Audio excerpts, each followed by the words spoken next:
You can tell I'm reading.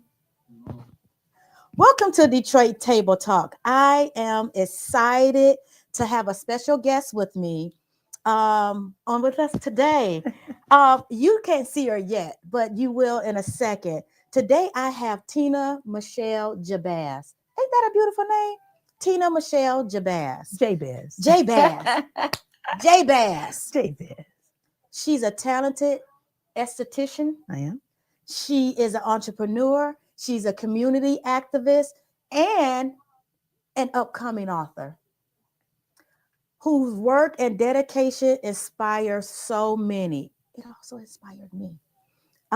Today, we'll be diving into her journey, her business, her ministry, and her incredible work in the community feeding the homeless. Y'all know I got a special place in my heart for people who feed the homeless. And without further ado, let me put my glasses on while we welcome Lady T to the invisible table on today. Okay. Welcome to Detroit Table Thank Talk, you so Miss much Tina. for having me. Thank you so How much. are you? How I am are well. you? I am well. Thank you. Listen, guys, I got to tell you how I met her before we get into, questioning her and having a conversation with her. Okay. I saw her for about a year or so Yeah. on Facebook.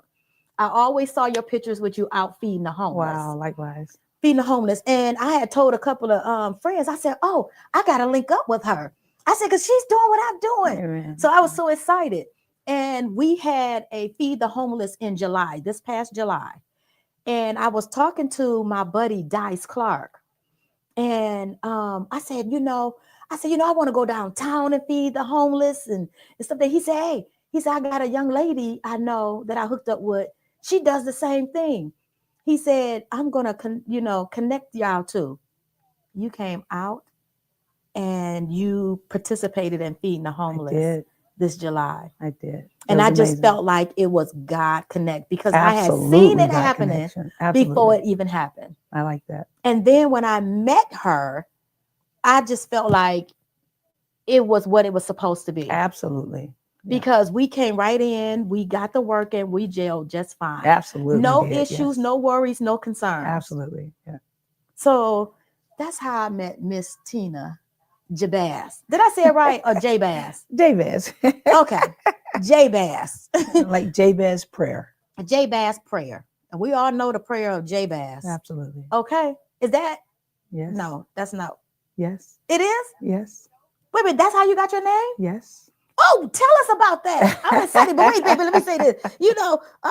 Thank you so much for joining us at the table to start. Matter of fact, can you just start us off with the Jabaz name? Oh, wow. Okay. Well, so that is my legal name, Tina Michelle Jabaz. Did you change your name? I absolutely did.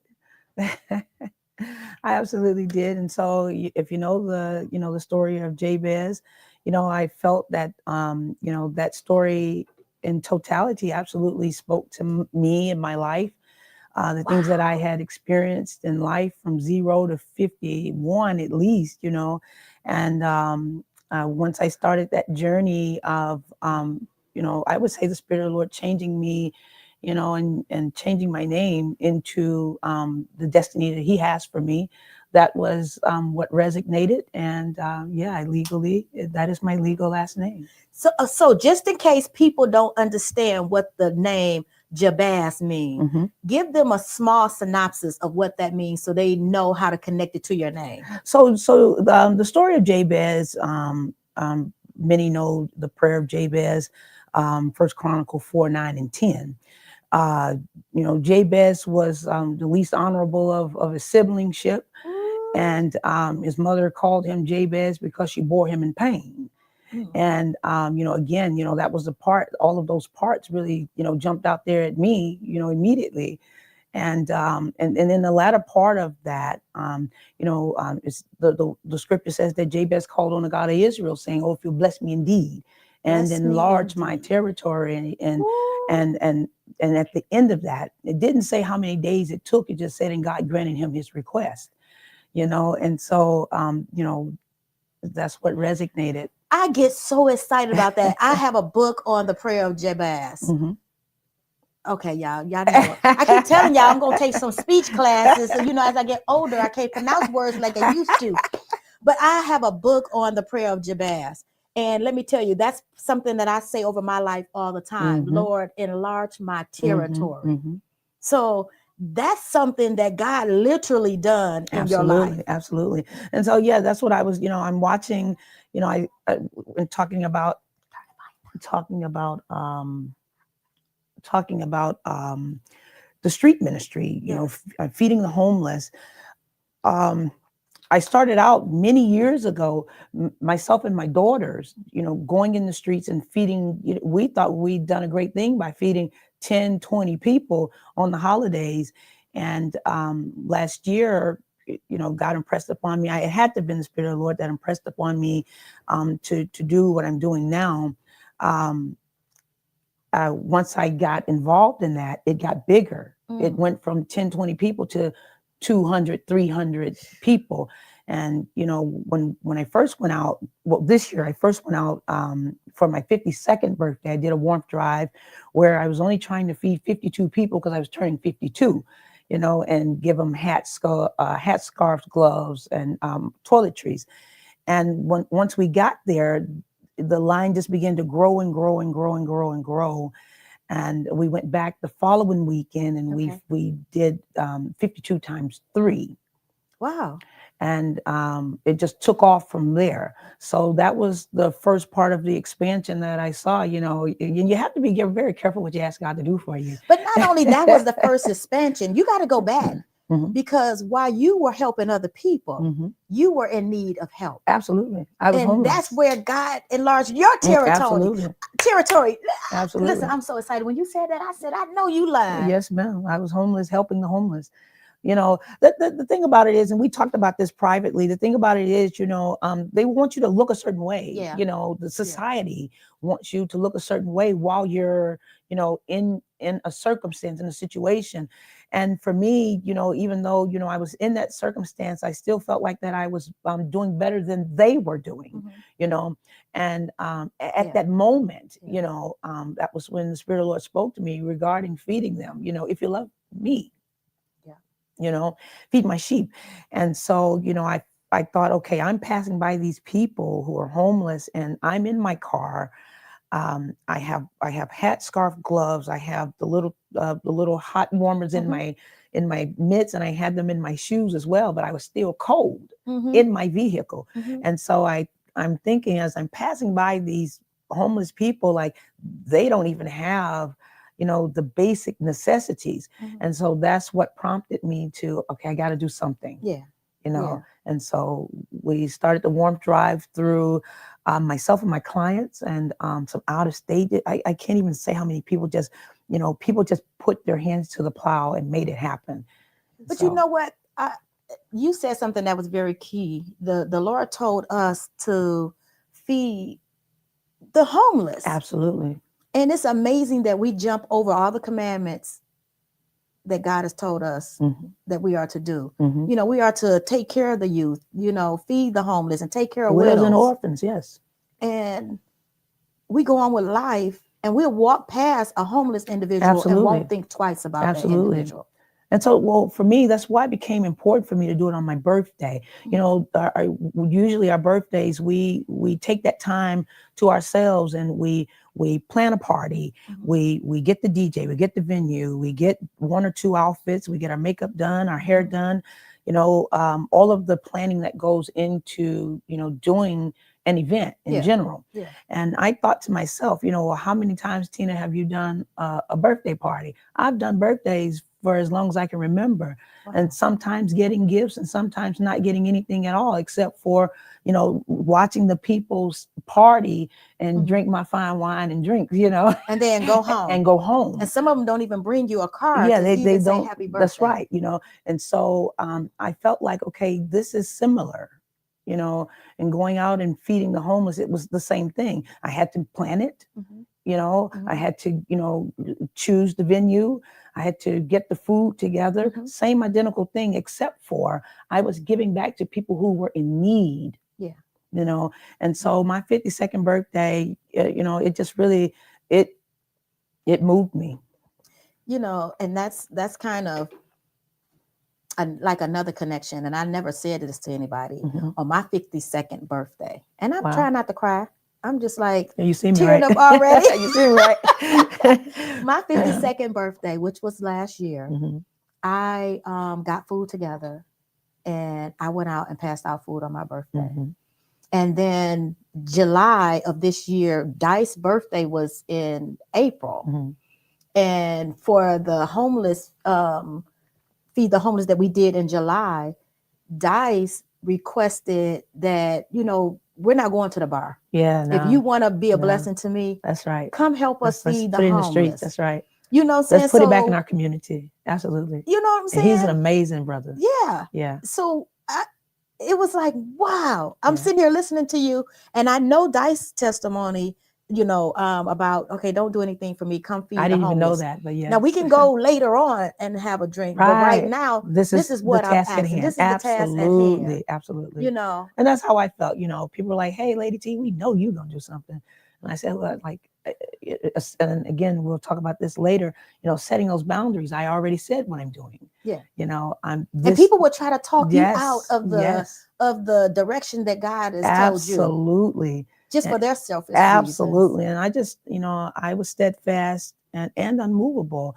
And, you know, putting that together and, you know, I, you know, thanked everybody who put their hands to the plow to make that happen. It was far bigger than I ever expected it to be. Yeah, my buddy Dice did the same thing. But see, the only thing with me, I did different. I didn't tell anybody because I didn't want anybody to talk me out of what I felt like God wanted me to do for that day. So I just made food. I packed it up. I went to GFS, got the containers. I got spoons and stuff and packed it up, got cake in it. And I put it all in my car and went out and just passed it out. That's awesome. Yeah, that's awesome. It's amazing how people will try to talk you out of being a blessing to other people. Absolutely. They will give you every reason. Oh, they have the same 24 hours that we have and this and that or whatever. It's irrelevant. You know, I felt like, you know, I've learned across time it's irrelevant, you know, and I've said before, and it bears repeating, you know, we're all one paycheck away from a situation or circumstance or one illness away from a circumstance or a situation. And so, you know, you have to be mindful of the things that you say and how you go about doing things, because you never know, it might be you. Yeah. You know, and then you'll really get to see, you know, the other side of that thing. And you'll be praying for, you know, a warmth angel, a food angel. That's what I call us. You know, you're going to be praying for that same help that the homeless is praying for. They're praying that, you know, God, please send, you know, if it's nothing but a bag of potato chips, you know, send help now. And so, you know, those people there, you know, we can't worry about, you know, I'll say it this way. What was impressed upon me, you know, I was concerned about some things that were being spoken. And the answer that I got back in prayer was this, you know, you're not in trouble with me. I'm talking about God. You're not in trouble with me for how they respond. Yes. You're in trouble with me for how you respond. Oh, that's so good. That's good. You know, and so on that note, you know, I couldn't be concerned. You know, I started saying this is for the willing. This is for the willing. So if we take with us the willing on our missions, Mhm. we know that they're there because they want to be there, Yeah. not because you had to twist their arm and give them a sad story. Mhm. They know the need of our community, and they want to meet the deficit in our community, and so. And there's so many of us out there that is really trying to, even on the budget that we have, Mhm. the low budgets that we Yes, have, yes, after we take care of ourselves, our families, to even have the heart to still want to give back. yes, That's much to be said. absolutely, Because in the day and in the time that we are in, so many people are selfish. absolutely, It's my four and no more. absolutely, And it's heartbreaking to see when people have an overflow Mhm. and they don't understand that you are blessed to be a blessing. absolutely. Currency is never meant to be held up That's and stored right. up. Right. Currency It is flows. supposed to That's continue right. to flow. That's right. And once like I had to tell my sons one time, I said, open up your hand. Mhm. I said, me giving you this money, I said, are you closing your fist as I'm trying to get? I said, no, you're opening your hand. Mhm. I said, when you start closing your hand, God can't put anything That's in right. it. I like that. So when you too. start being selfish and holding on to, the blessings that God has given you to be a blessing to other people, it stops the blessing from flowing. Absolutely. Well, I always say, it's not a sacrifice if you can afford it. Yes. So, Yes. it's not a sacrifice if you can afford it. And then, after, I got the street ministry started, I the last ministry that I did, the last street ministry that I did, I got my vehicle all the way home, like to the entrance, and it stopped right there. It never started again. So I went inside, and I said, okay, what am I going to do now? And I could hear again, I have a relationship with God, and so I could hear the Spirit of the Lord saying, are you serious about doing this? And I says, I'm so serious about this. And then right after that was when I connected with Dice Clark. Okay. And so this is why I had all of that abundance of from leftover from the absolutely. Feeding prior. Okay. I had an abundance of stuff to just give freely to you guys. And again, I'm working out of my need. Are you going to still go? If there's a will, there's a way. And so I called a few friends like, hey, I need a ride down here to, this mission we're getting ready to do for the homeless. And a lot of people know that I'm really adamant about this. And, I had some friends that came through like, okay, I'll take you, and I'll bring you back. And so it worked out. But you know what? I want people to really understand that when you are in need, that's the best time to sow a seed. Absolutely. That's the best time to sow a seed. Don't ever get to the point where you want God to do something tremendous in your life. Absolutely. And you're not, sowing into that. Absolutely. A lot of people only look at sowing as when you go to church. But that's not where it ends. That's right. You can be across the street from a senior citizen, and that senior citizen is living on a budget, or that senior can't get out and shovel the snow, do the grass. It's not always about money. Absolutely. Sometimes it's about just sowing your time. That's right. To because our time is our greatest commodity. It is. And I say that all the time. We can give. I can give you my very last dime.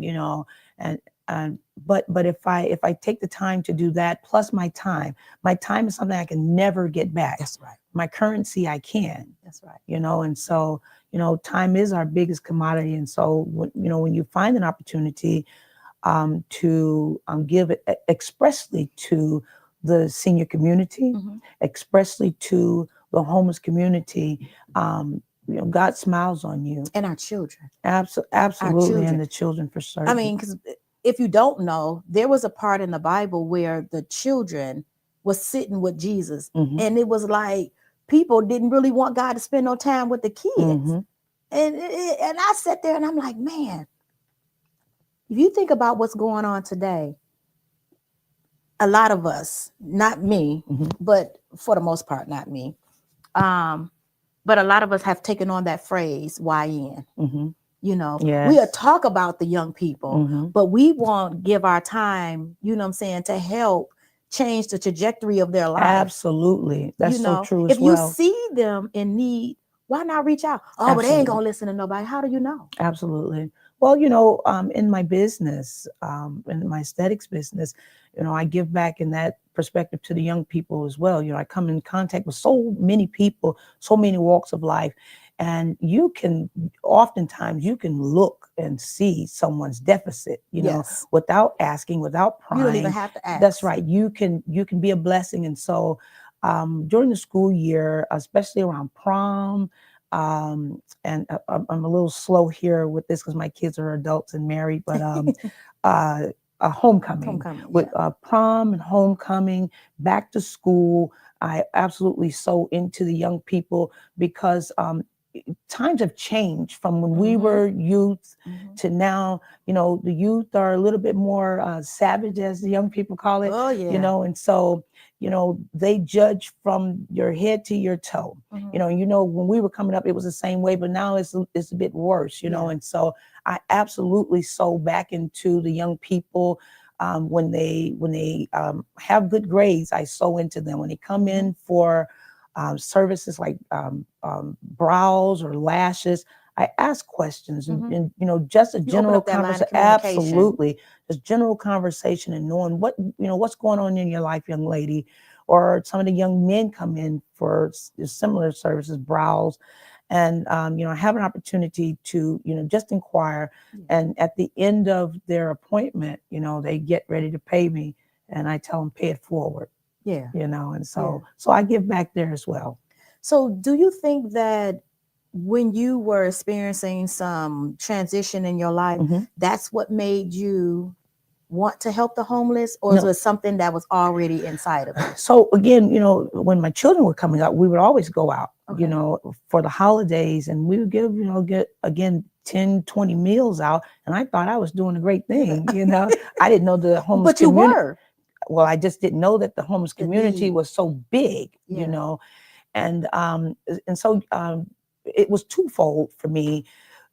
After going through that transition in my life, I really got to see how they were treated, and again, they want you to look a certain way, and I just refuse to look like what I'm going through. I don't have to, and after experiencing ill treatment, from people who are set aside to help, that just gave me that punch the more to be out there in it with them, and just being a blessing. I would drive around with food in my car, especially in the winter time. I drive around with food and gloves in my vehicle. I call it a jump out blessing. I just jump out and bless you. And so in the winter, you can make sandwiches and keep it in the car for at least a maximum of 3 days. Without it, you don't want to. Some cheese. Yes. And so I would carry that around with me, and call it a jump out blessing if I see who's in need. And I did the same thing too. I always, in my car, I think within the last several months, because my car was looking a mess, I took some stuff out, but I always kept hats, gloves, and I was really low on scarves, but hats and gloves and socks I always kept in my vehicle. Yeah. I always kept a couple of bags that had liquid soap, a rag, some granola bars, just a few things where I can ride up and say, hey, just be a blessing. Jump out blessing. All right. Roll down the window. Jump out. The jump out blessing. Some days I just, I can be sitting at home and I'd be bored. And I'd be like, dang, okay, I'm just gonna watch another Christmas movie. And God will say, get up and go feed the homeless. That's right. And I'd be like, I ain't cooked nothing. Right. I don't got nothing up in here to cook. And he said, go feed the homeless. And I'll go to KFC and I buy a couple of those big boxes. I'll go to Popeyes and I'll ride around and say, hey, do you need something to eat? They come over to the car and they'd be like, thank you. Because they don't expect you bless me with some KFC. That's right. And I'd be like, do you want pop or do you want soda? I get to choose. You absolutely do. Absolutely. You absolutely do. Well, that became important to me too, to not just give, but to give them the best. I want them to have what I experience, and so, know, some people are like, well, we'll bring you some used this and that. I don't want that. And I'm not, you know, I trying to feel be the same funny way. about that, but I want to give them the best. You know, Yes. they're already at a deficit. And then also Yes. another thing, you know, I would get in trouble with in doing missions were hugging. You know, Yeah. I like to hug, you know. They're like, oh, you're hugging the homeless. They stink. And I said, well, listen, here's the deal.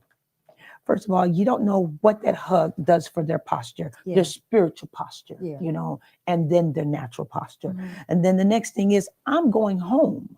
Yeah. I can take a bath. Yeah. They're in it. And Yeah. I don't know how long they're going to be in it. And so to extend a hug, you know, just to strengthen their posture and let them know that someone really does care. Mhm. And that, you know, the most important thing is that God cares. You know, He Absolutely. cares about you. Absolutely. And, you know, And we are vassals. yes, We're absolutely. vassals. Absolutely. So when we're out there, we're not just speaking on behalf of us. We're speaking on behalf of the Kingdom, Father. that's right. We are to speak life into these people. Absolutely. You know, we don't know the last time someone encouraged them, Absolutely. someone hugged them, someone Absolutely. gave them a warm meal, Yes. someone just stopped just to listen. Yes. Because all of them have stories. Absolutely. All of them have. I've never been homeless where I'm laying on the ground outside, but Mm. I was homeless one time because my mother put me out, and I ain't had nowhere to go. You know, and she forewarned me. You know what I'm saying? Uh-huh. She told me, you know, she came home. My boyfriend was over there, Uh-oh. and it was hot. My mama didn't have AC. He had took off his shirt. My mama said she came in. She didn't say nothing. And she spoke to me, and she spoke to him, and she said, "Young man, do you live here?" He was like, "No." We know what that means. She said, "Well, put your shirt on. I don't want to see your body." So he put his shirt on. We went on about our visit. When he left, she said, "Don't let me come up in my house again and see that young man without his shirt on." So I was like, "Okay." Old school. It happened again. And she told me I could find somewhere else to live with my kid. Oh, wow. And he was only a few months. I said, I know Miss O'Neill not putting me out. Miss O'Neill meant that. She joked that. My daddy was like, "Now, O'Neill, you can't put the girl out." My mama said, "I sure can." She said, "I told her not to." And I was homeless. I didn't know where I was going to go. So she set some boundaries. So the young man said, "Come on, you know, come to my house." And I stayed up in his house, but I didn't really know that young man like that. I had only been seeing him for a couple of weeks. Wow. But he was a blessing to me. Okay, good. And I didn't know, but you know, I ended up running into one of my girlfriends at the grocery store, someone that I went to high school with, and she had a house, and she was never there. She was a exotic dancer. So she was like, "You and that baby come live in my house." I said, "Well, I don't want to be around that kind of stuff or whatever. I want my baby to run." She said, "No." She said, "I'm never home." She said, "So you'll have the house pretty much to yourself." So I went over there, and she was never home. And she allowed me and my child to stay there for like 6 months. And I was able to move out. So although I wasn't homeless like that, I didn't have nothing that was mine. And that gave me a little bit of, you know, being able to see that, oh, it's hard out here. You got to follow rules. Yeah. Because my mama, Miss O'Neill, meant that. And at the time, she was a director of a homeless shelter. Oh, wow. But she wasn't playing. But after that, you know, I started helping my mom, you know, with the homeless community in the Cass Corridor. We were a part of Cass United Methodist Church at that time. Okay. And, you know, not shortly, my mom passed some years ago. So that was the reason why I wanted to give back. You know, my mother absolutely loved the homeless community. If you went down in a homeless community, you asked them about Miss O'Neill, my mother would talk to them kids like them grown people like they were her kids. When they appreciate that. And they appreciate that. They was coming there as that's mom. love to is them. Mom here? Yeah, that's love you to know, them. Is aunt here? And I used to be like, "Hey, John T." And my mother be like, "Don't say that." That's right. She had to teach us how to be respectful of the homeless community. You know, she had to teach my children. I started them off when they were very young, coming to the homeless shelter and working. Well, that's another thing that's really important, especially, you know, when we're doing mission, is preserving their dignity. You know, that's very important to me. You know, if you're going to take pictures, and usually I do, like my uncle, he was a part of my street staff. A brother who's a part of the security portion of the street staff. And he was also a photographer as well. And, you know, I say, well, listen, I have no qualms with you taking pictures, you know, for our portfolios or whatnot to show, because some people want proof what Proof you're doing. that you're giving. Yeah. Yes. And I said, but, either first ask their permission Mhm. or take it from a distance where, Yep. you don't Accountability. capture, right. You don't capture their downfall, And We don't want that's to do that. always been my direction to people who volunteer with me. Mhm. Don't just start snapping No, pictures. don't do that.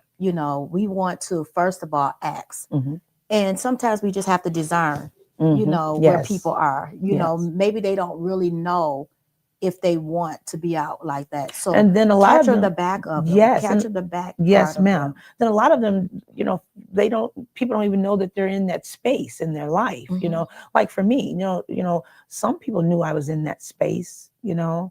And some people are glad that you fail. Yeah.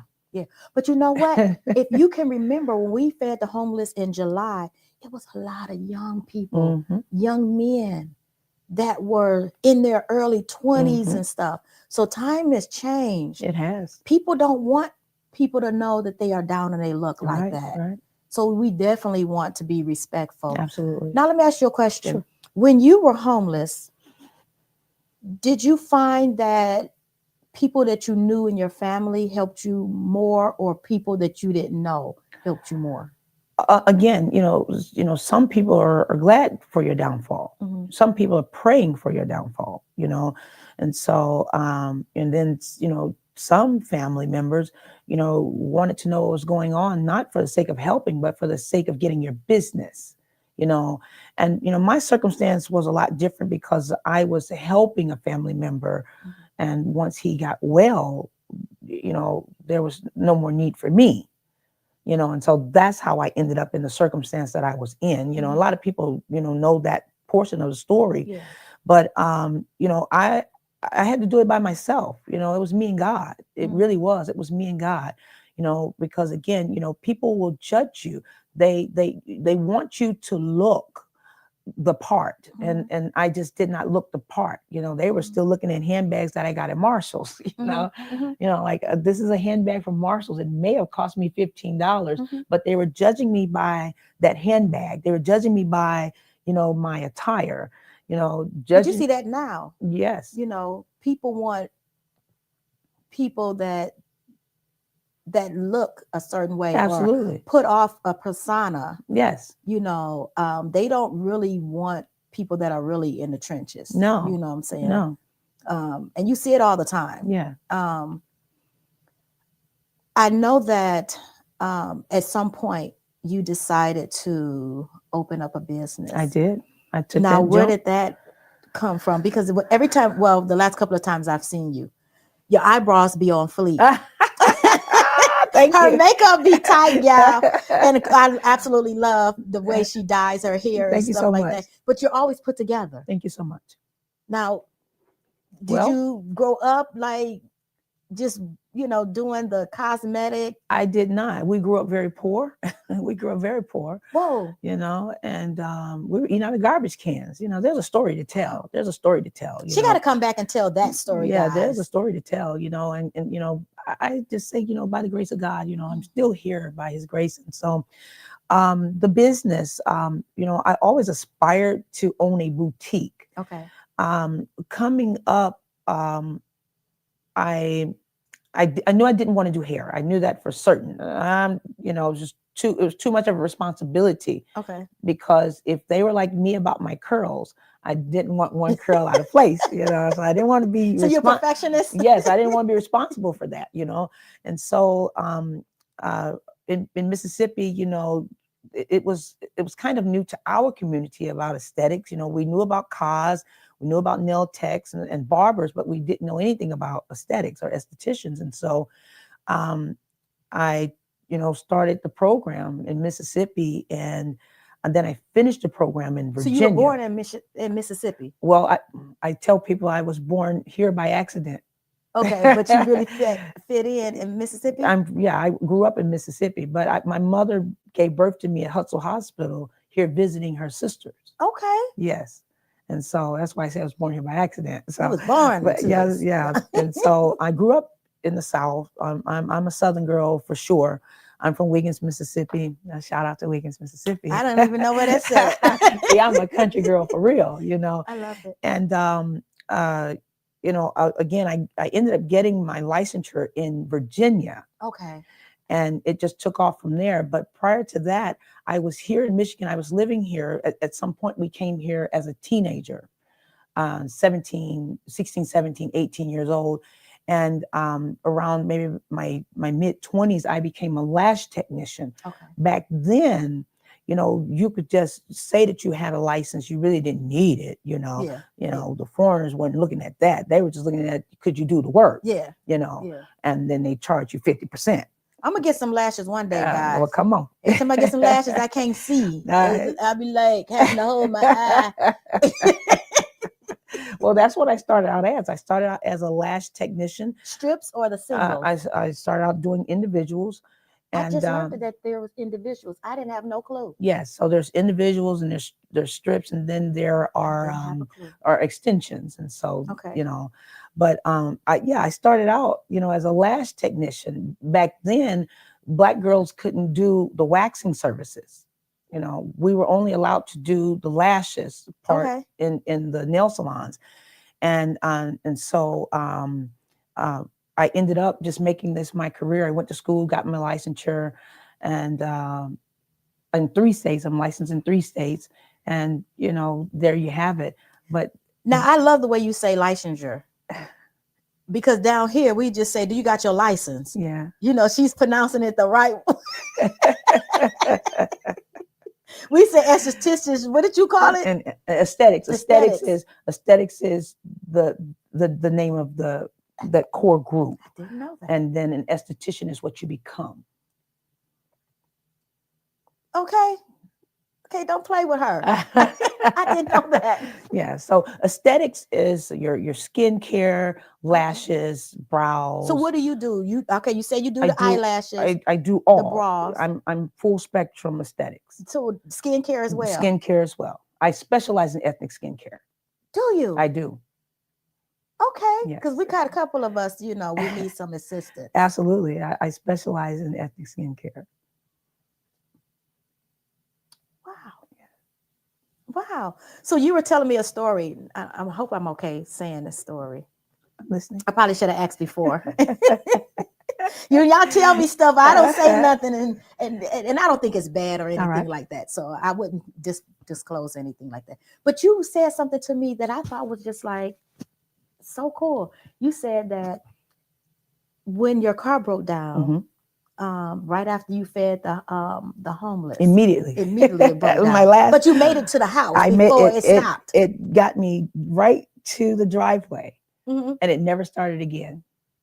Did you ever look and see what was wrong with it? Yeah, it needed the engine. Engine, okay. It locked up, and it never started again. And so I was saving money. You were asking how I began the business. So I was saving money to get another SUV. And my youngest daughter, she called, and you know, she's really private, so I hope that she doesn't get upset if she sees this. But you know, she was expressing to me something that she was going through and on her job, and she's also a licensed esthetician as well. Okay.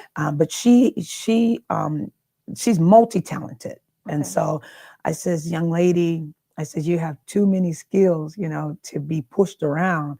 But the more she talked, I heard me in her story, you know, and I says, baby, all I keep hearing in my spirit to tell you is to jump. That was one word that kept flowing in. You the telling her to conversation. jump, meanwhile Yes. God telling you Yes. to jump. And so maybe about 3 days later, she called again, and she was telling me, you know, the move she was going to make. And I kept hearing it. And this time it was for me. And the message is first for the messenger. Okay. And so I said, you know, I said, baby, I said, that message is for me too. You know, and so I called, and this place I had been passing forever. In 2 years, I've been passing the same building for 2 years. And I called, and he told me, you know, the amount that it would take to, you know, get it. And I went back and I counted my little money for the new SUV. Counted my little money. It was exactly the amount to move. And I took a deep breath, and I said, it's now or never. Now or never. I said, it's now or never. And I heard instinctively again one word, jump. And so I jumped. And there you have your business was yes, completely born. yes. And so I officially opened September 2nd of this year. Tina Jabez Aesthetics Lounge is located in Warren, Michigan. Mhm. And yeah. What's the address? Oh, my apologies. You can tell them your address. Yeah, okay, it's 28800 28800. Van Dyke, Suite 200, Warren, Michigan 48093. In case you need the zip code to find me. So, and my phone number as well. Mhm. My phone number is 989-332-9602. No weirdos calling me. Don't do Yeah, it. because she ain't got time for Yeah, I y'all don't have time for foolishness. the Yes, foolishness. she's beautiful, but she don't want y'all. No, just playing. And then If also, God didn't send you, don't come. please don't. And then also, you can go online at www.tinajaysestheticslounge.com, Mhm. and you can do all of your online booking as well. It's relatively And she's simple. gonna go back and put it in the comment section. Okay. The link. That way it's just easier because we know we got you. We got you. So what do you have coming up In regards to the business? in regards to whatever you got on the table? Because I'm excited about some stuff that you got coming up. Well, I got quite a few. Listen. So let me say, when God pushes you forward, when it's time for destiny, because sometimes we get off, Mhm. we get derailed with Mhm. our own things. When God shows you the path to your destiny, and say, okay, this is it. You have to go. And sometimes you go alone. Sometimes you go, with the empty wagon. And Mhm. God's going to fill it along the way. Yes. And so I have, again, the book that's upcoming. It's called The Power of No. And Y'all heard it here first on Detroit Table Talk. Yeah. She's gonna be launching Yes. her first book, Yes. The Power of No. The Power of No. What is that about? Because I got excited when I heard the title. Well, so it's a journey to peace and boundaries and self-respect. And Mhm. so people always want a yes man or a yes girl. Mhm. And oftentimes as activists, we'll jump right in there and we'll say yes, Mhm. without counting the cost. Yes. And so yes. it's that way in life as well. Mhm. We will give our yes, without counting the cost, Mhm. how it's going to hurt me, Mhm.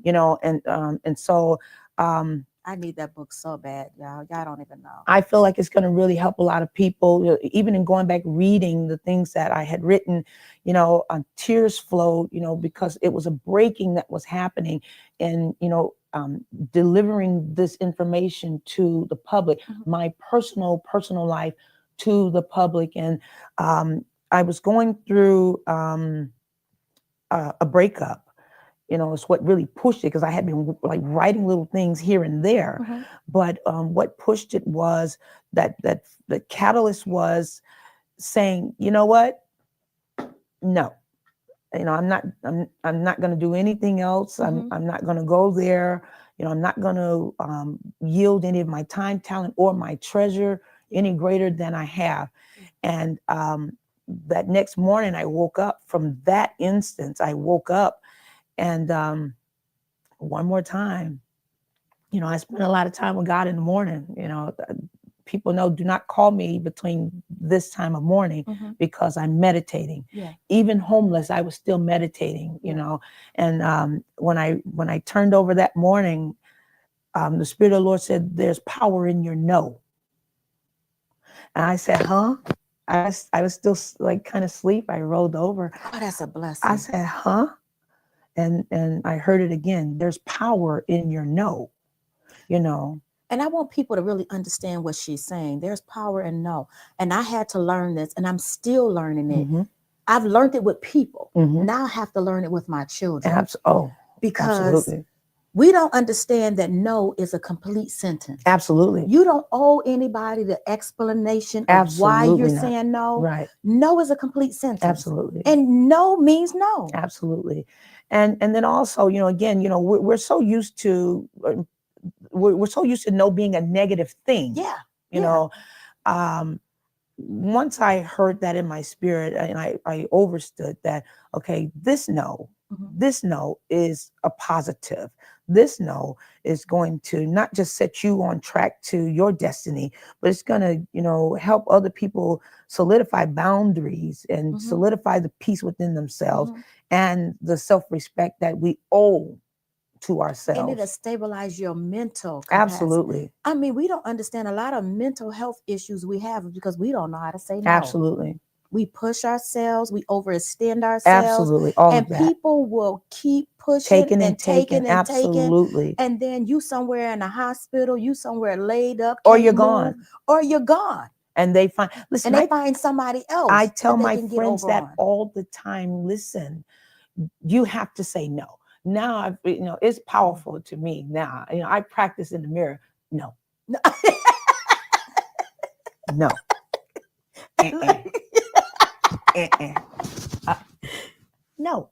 And I tell my friends, It's I hilarious. tell my friends, like, listen, if you feel today, Mhm. if you were no longer here today, tonight, they're going to find someone else to draw from, to Okay. pull from, Mhm. to get money from, or whatever their need is, to get a ride from, whatever their need is. They're going to find someone else on the jobs.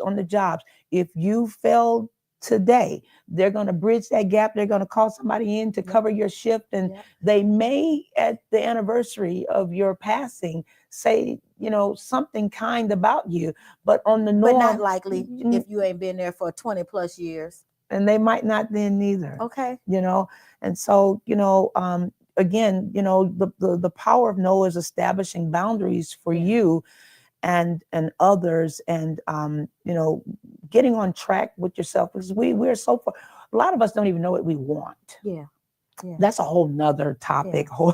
That's a whole nother Yeah. broadcast. But a lot of us aren't even aware of what we really want, because we're busy on what I call the heliphone, or we're Call it that too. we're busy on apps. We're busy tending to other people.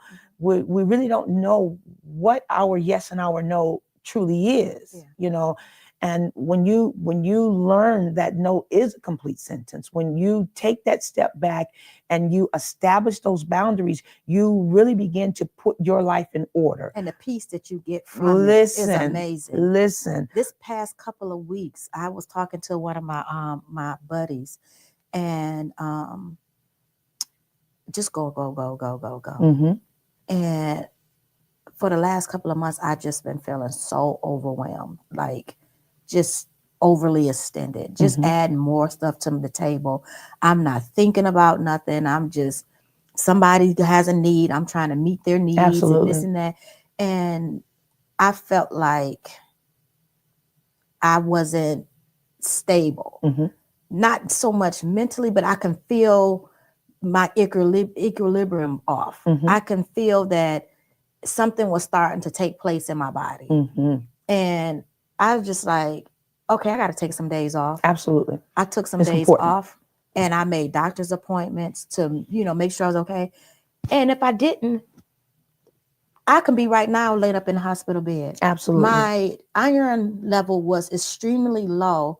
I was, what is it called? Vertigo or something? It's something where the room starts vertigo. Spinning. Vertigo. Every day, it was like the room was spinning. My levels was low. And I was just going, drinking another Mountain Dew to give me the strength to keep going. And people didn't care. Right. They care If for I a was little calling while. them, Right. it was fine. Right. Nobody picked up the phone to say, hey, how you doing? That's right. I haven't seen you. That's right. I haven't talked to you. That's right. Of course, I'm still posting on Facebook, so people think you're okay. But I hadn't been out in the community. I haven't done, what I'm saying? Nobody picked up the phone to call. Usually they don't. Nobody knew what I was going through. People don't care. I was just about to say, usually they don't really even care. When they have no more use for you, you're truncated. Yeah. So it becomes important for you to, again, to draw those boundaries for yourself. And boundaries allow you to see where you're going. Yeah. To safely see where you're going. versus, if you have so much on your plate, I got to do this, I got to go there, I got to go, I got to take this person there, I got to do this, you miss something key, whether it's your health Mhm. or other elements of life. You miss something that is key. And in this instance, we give out of ourselves so much. I call it a personal maintenance. I always take a personal maintenance day. Mm. I do that for me. Once a week, or how often do you do Well, it? I usually do it once a week. Okay. But now, I'm working hard to stabilize my business. Okay. I don't get to do that, but at least once a month, take a personal maintenance day, go get a facial, go get a massage, or take yourself to breakfast, take yourself Yeah. to lunch or to the movies, or just lay in bed all day watching whatever you want to watch in Mhm. your pajamas. Mhm. Turn the phone off. I'm quick to turn my phone off. I've never turned my phone I off. will turn my phone off in a heartbeat. I'll put it on do not disturb. That's what voicemail is for. I've never turned my phone off. Even when my children were young and they were growing up, when they became teenagers, a couple of my girlfriend and her husband Mhm. will always tell me, Carmen, turn your phone off and get you some rest. You must. And I would tell them, no, because the boys are out of the house. I don't, I want to make sure So that you let the boys come through. You put them as your favorites. They're still able to come. All your favorite people are still able to come through.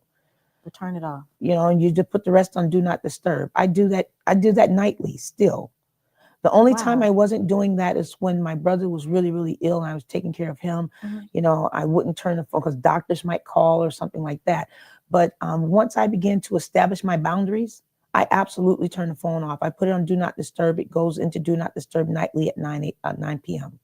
Wow. And then my favorites are able to get through and Okay. reach me. In case it's an emergency.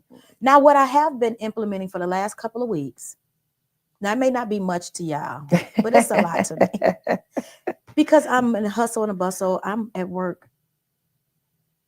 Well, my prep period is first hour, but technically I'm at work 7:20 a.m. Mhm. and I get off work at 11 p.m. every night, Monday through Friday. Wow. So I'm working 2 full-time jobs. That's a lot. So when I get home for the last couple of weeks, I watch a Christmas movie before I fall asleep. Just so that it can transform my mind. I can kind of release the cares of the day. Absolutely. Well, for me, I put on Neville Goddard. If you've heard Neville Goddard, you have to look him up. Okay. He's good meditation at night. Or I'm big into frequencies and things of that nature. So sometimes at night I'll turn on a frequency at night, like a sleep frequency, or just a Now turn on rainwater. Is that the same thing? Well, kind of similar. Okay. But frequencies are a lot bit different, but that's still a form of meditation, turning on like something calming. So yeah, I'll do that where our subconscious mind is still being fed while we're sleeping. Or I put on, like a money frequency or something. Okay. Something. Now my son does that. Mhm. Okay. And so and then in the morning time I get up, so between 8 and the time I leave the house, I'm really not trying to talk on the phone. Now, what are we doing? What are you doing? I asked you what you have coming out. You said something about the book. Okay, what else do you have? So I have a New Me November where I'm doing facials at Tina Jabez Aesthetics Lounge. Basic facials for the rest of November, 55.55. I'm an angel number girl. So 55.55 is the cost of a 1-hour facial session with me. Wow. Upcoming in February, again, I'll have a vehicle, by then, SUV. Let me be specific what I speak. Yes, because you need to pack your stuff in there and be able to get to the home. Yes, I don't want just an SUV. I want a bigger one than I had, and so I want to be able to still do my birthday, ministry with the homeless. No, we supposed to do something before that. In November. Well, let's get it.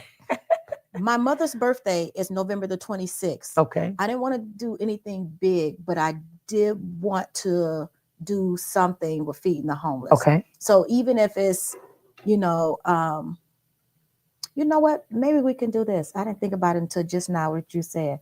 However age my mother was going to be, which I don't know because Miss O'Neill Miss O'Neill lied to about age. That's what my daddy used to call her, O'Neill. Now, I just be like, that That's your wife. Why you keep calling her by y'all last name?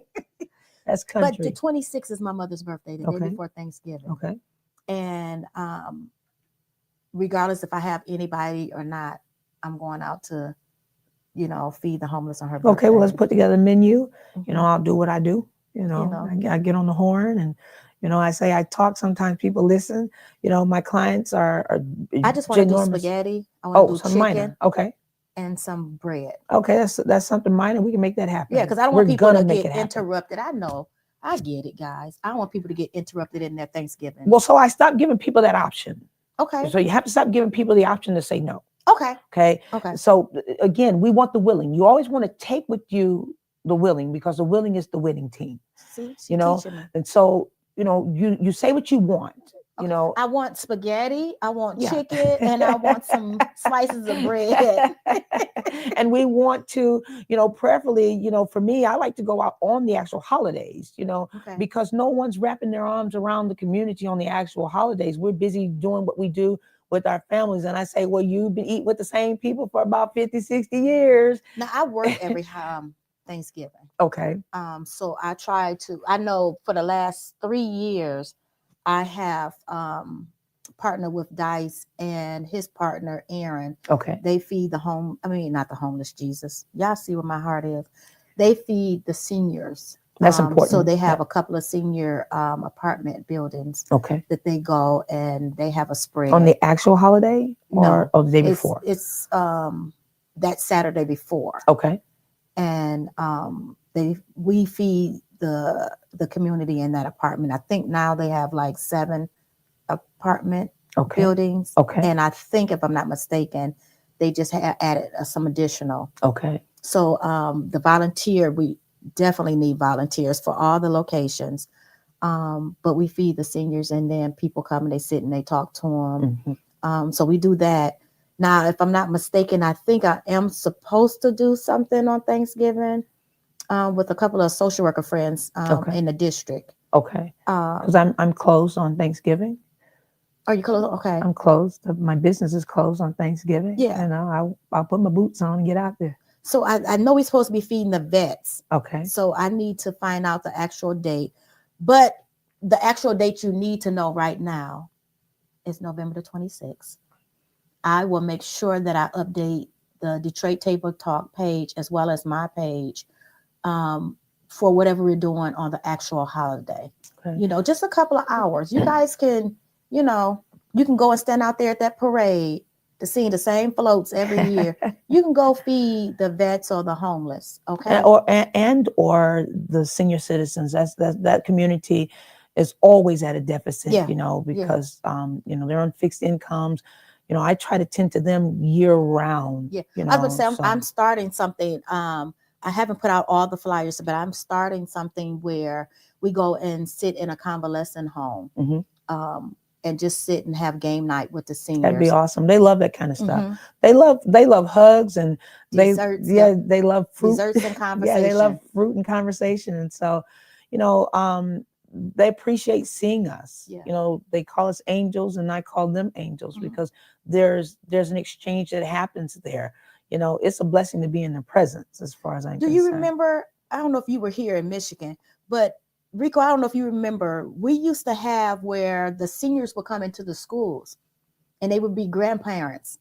Oh, no, that'd be great. They would hire senior citizens to come in and act as grandparents. Really? And the climate of the school was such a better climate. Wow. Because kids had people in there they looked at as grandma. That's beautiful. And I think we probably need to think about implementing that one more time. That'd be great. But it's important for me. But it's also important that I say that if you have children, if you have grandchildren, introduce them to serving at a young age. Absolutely important. Introduce them to serving at a young age. Now our children are so selfish. Absolutely. It's all about them. Absolutely. And, when my children were like 4 and 5, they had to participate in feeding the homeless. Absolutely. And they learn very well. And they learn quick. Well, I told you, my children grew up the same way. My children would even defer their Christmases to help children in need for Christmas. Like, Mom, you do for us year round. you know, we don't need Christmas. We would celebrate Christmas in January. You know, they would wait and we celebrate Christmas in January. And then we would take, you know, whatever we were going to do for them, and we'd go and, you know, adopt a family or adopt a few children and give. And so, yeah, it's very important to, you know, teach, not just teach them, you know, how to tend to each other, tend to the community. And I need to say this before I forget to say this. Our community is the only community that does not tend to each other. Yes. It's important. And I've been saying this for a long time now. We are the only community that don't tend to each other. As you see the trajectory of the government right now, you know, others get what they need. And all the others get what they need. Our community, we're at the back burner in every perspective of being at the back burner. And so now, you know, like when I was coming up in the 70s, you know, I come up in a small town.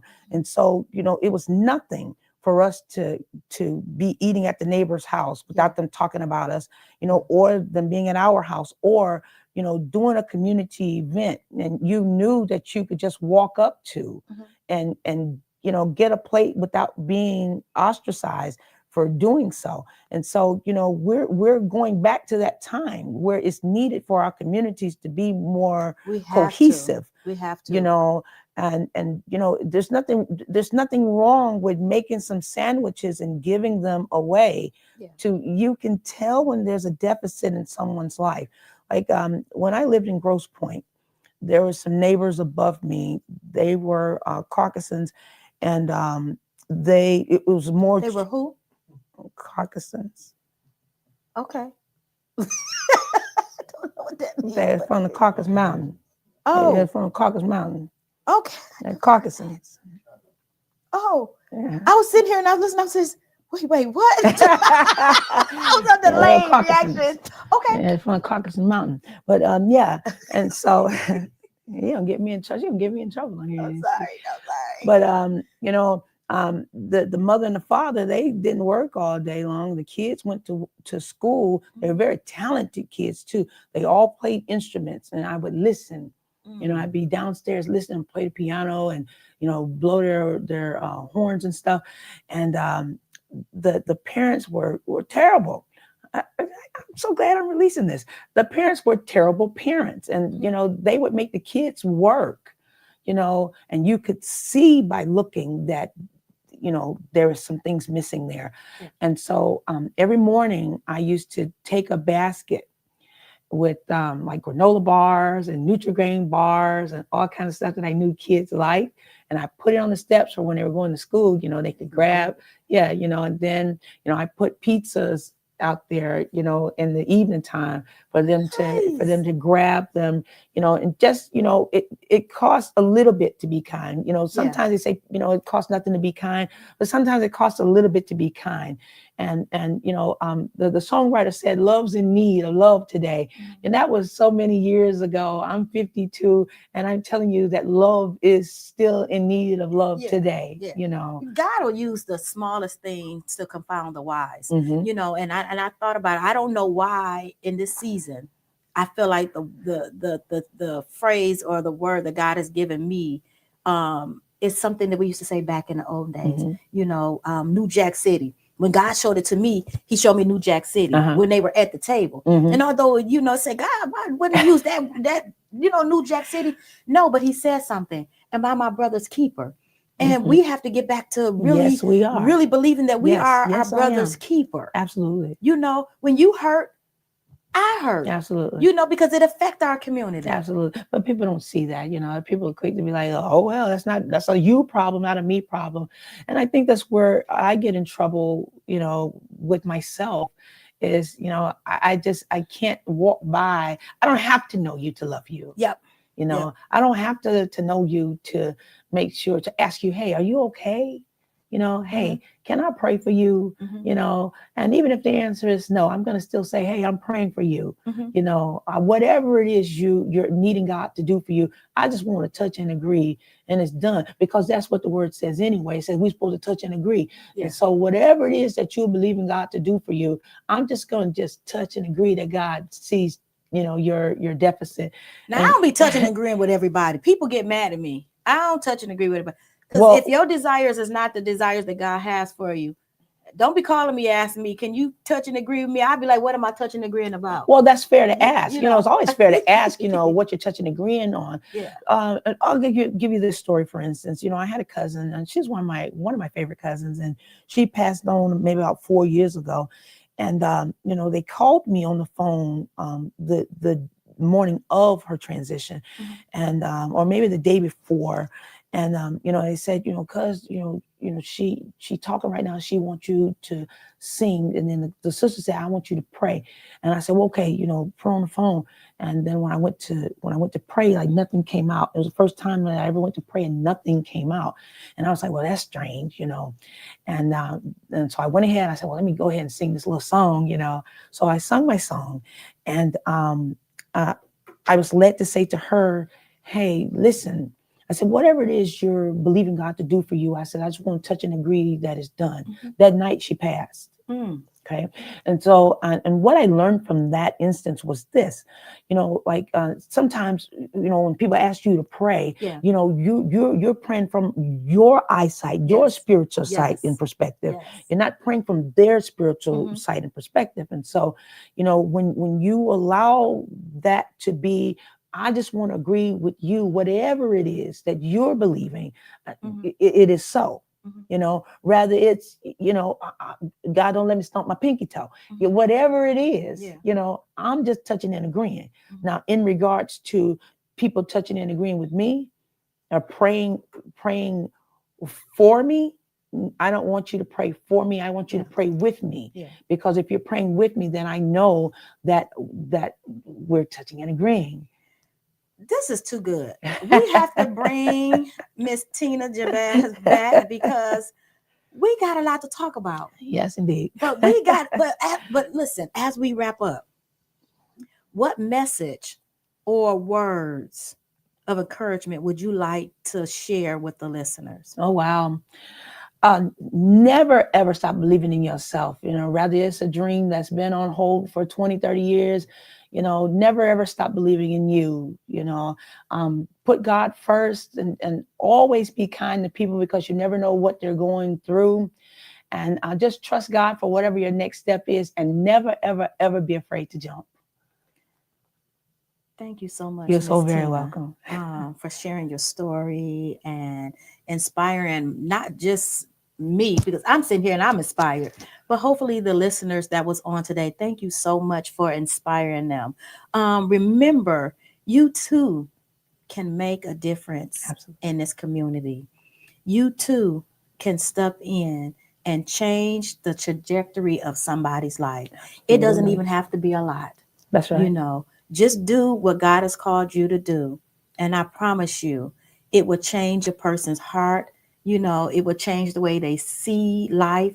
It will change the way they even see their circumstance and situation. Absolutely. And your circumstance is only a circle you're standing in at the moment. Mhm. Listen, continue to stay connected to Detroit Table Talk. We're going to have other individuals that come up with inspiring stories to sit with us. Y'all don't see the table today, but to sit with us at a table. Who knows? We may not even have the table no more. We just may have. It's a table here. So if you're looking for the table, here it is right here. Don't forget, get my book. The first book I wrote, Covenant Relationships, Understanding What God Desires for Us. It's not here, but life happens. How God sustained me through some of the trauma. That's a word right there. Yeah. Through some of the things that I went through, God sustained me. In my book, I wrote on autism. Let's be friends, because we have to teach young people at an early age, first and secondary education, how to treat children that are different than them. Right, tolerance. And don't forget, I have a new men's and women's cologne and perfume line that's out. The young ladies, Bella, and the young men's Nice. Bella. Please help us. I collect. Just going back into the community. You already know. So can you just say a quick 1-minute prayer? Because we got to get out of here. We got Spectrum Talk coming up next. You want to stay tuned for that as well. You want to go to, is it Spectrum Talk, their page?